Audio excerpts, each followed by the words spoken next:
নমস্কার বন্ধুরা, শর্মিলা রান্নাঘরে সবাইকে স্বাগত। আজকের রেসিপি আর মাছের রসা। চলুন রেসিপিটা দেখে নেওয়া যাক।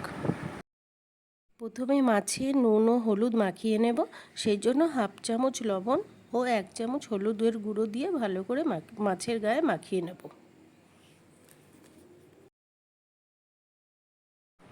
এবার মাছের জন্য একটা মশলা তৈরি করে নেব। তাতে একটা গোটা পেঁয়াজ দেব, একটা টমেটো দেব, 6টা কাঁচা লঙ্কা, 6 কোয়া রসুন, একটু আদা দিয়ে একটা পেস্ট বানিয়ে নেব।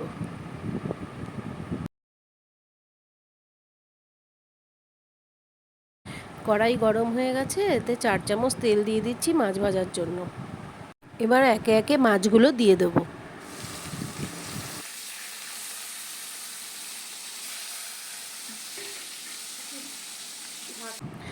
ঢাকনাটা তুলে নিয়ে মাছগুলো আস্তে আস্তে উল্টে দেব। কাজটা খুব সাবধানে করতে হবে যাতে মাছগুলো ভেঙে না যায়।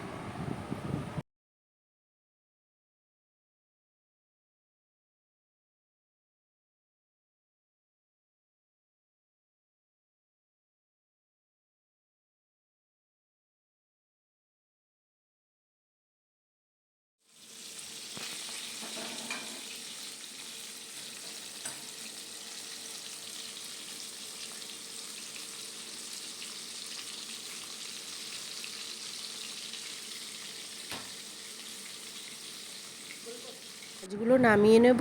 মাছগুলো বেশি ভাজার দরকার নেই, বেশি ভাজলে শক্ত হয়ে যাবে।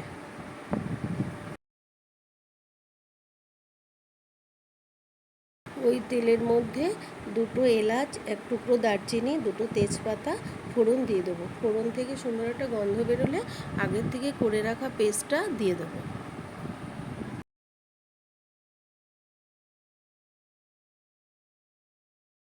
2 চামচ হলুদের গুঁড়ো দিলাম আর স্বাদ মতো লবণ দেবো।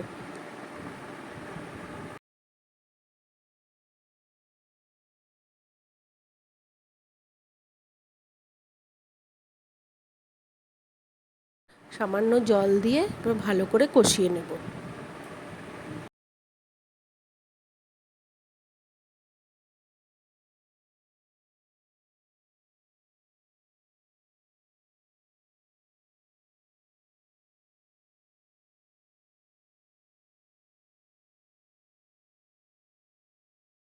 এরপর 1 চামচ জিরের গুঁড়ো দিয়ে দিলাম। জল দিয়ে একটু ভালো করে কষিয়ে নেব। কষানো হয়ে গেছে, মশলা থেকে তেল ছেড়ে গেছে। এবার অল্প করে জল দিয়ে দিলাম।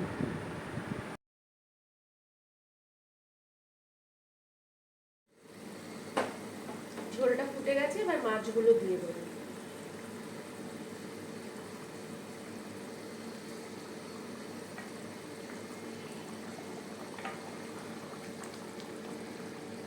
একটু ঢাকা দিয়ে দিই।